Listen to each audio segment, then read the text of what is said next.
In this video, you'll learn about different stormwater regulations and ordinance that has been passed over last 2 or 3 decades.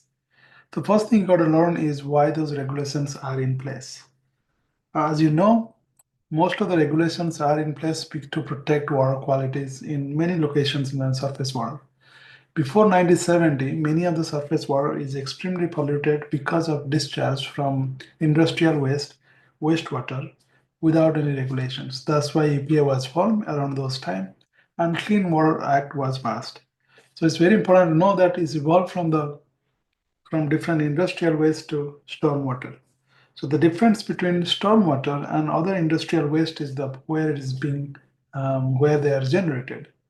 So most of the industry like wastewater and industrial waste, they are called point source, and they were the primary reason why most of the surface water was polluted before 1970 or before pass of Clean Water Act.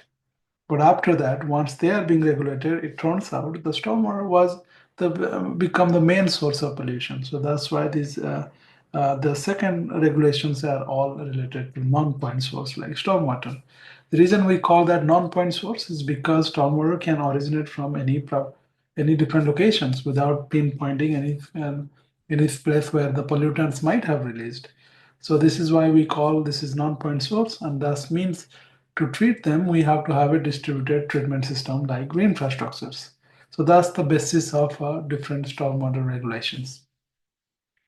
So Clean Water Act, that's the starting of any water pollutions protection act. So Clean Water Act is 1972, created the matrix or framework how we can develop a system to protect the surface water bodies. And what it does, it basically define a total maximum daily load or how much total amount of pollutant that can be discharged into surface water. You can see these links to go through you can see all these links to see where you can basically, you can learn more about this in EPA website. But the idea here is that first thing is this has to be in place by not by EPA. This has to be determined by the states or local municipality. So the idea here is that first they have to know any specific water bodies they need to protect. So they have to develop standards. So how do they develop a standard?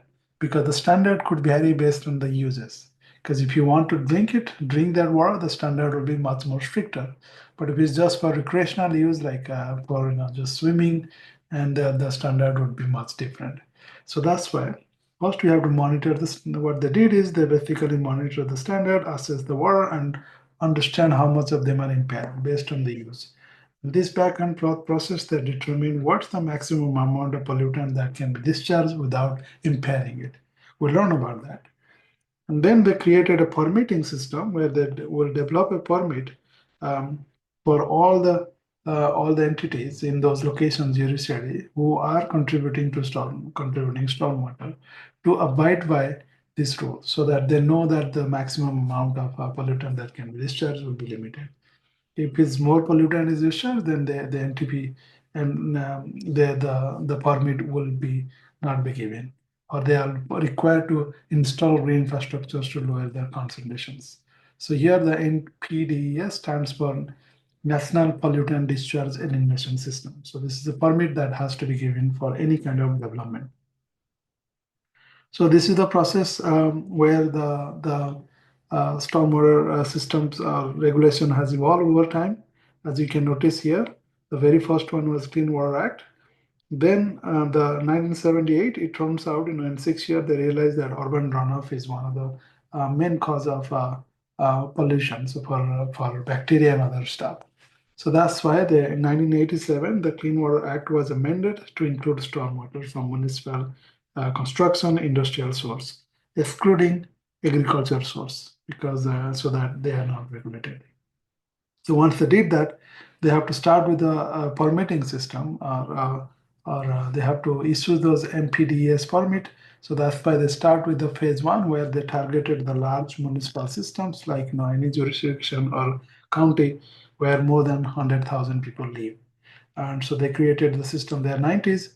And then in 94, they found out that many of these big cities have combined sware overflow. Means, you learn a little bit little later.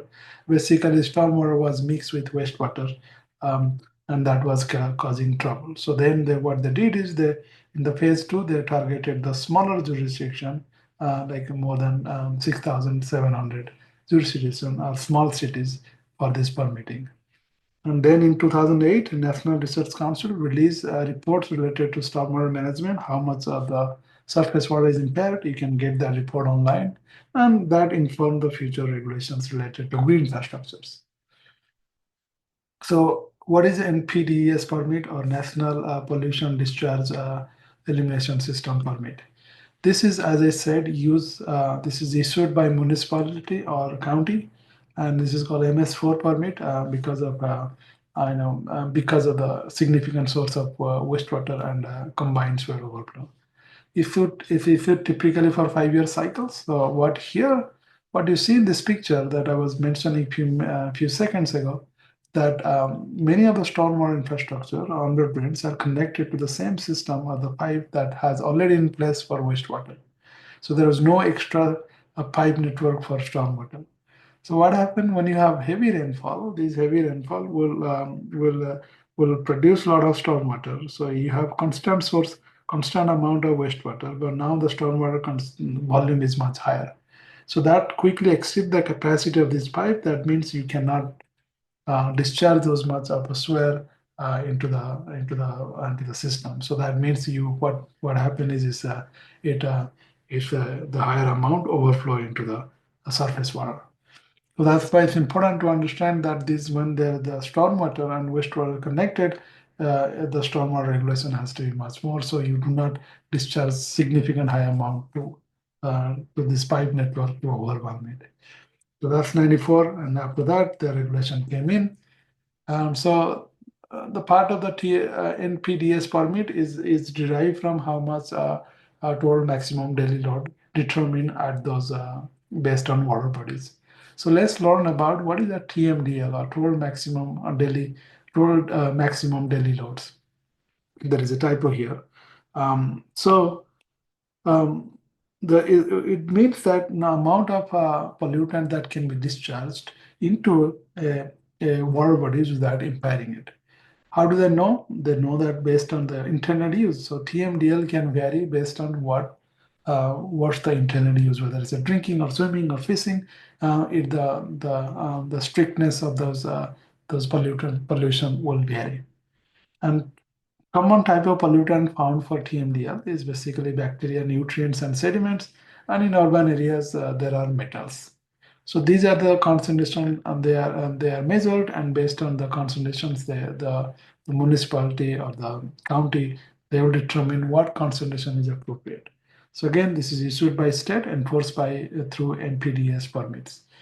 So if they found that there are more pollutant discharged to surface water, then they will stop giving NPDES permit for any development. That means they have to redevelop the lands with including green infrastructures to mitigate that daily load or removing those pollutants. So to meet the TMDL, you don't need to have green infrastructure per se. You can have other base management practice such as street sweeping. So this is why it's called BMP is not necessarily is the same as all green infrastructures. Some of the things like street sweeping could be as effective to removing sediments as well as nutrients. So these are the permits that has been in place. So that's how this is regulated.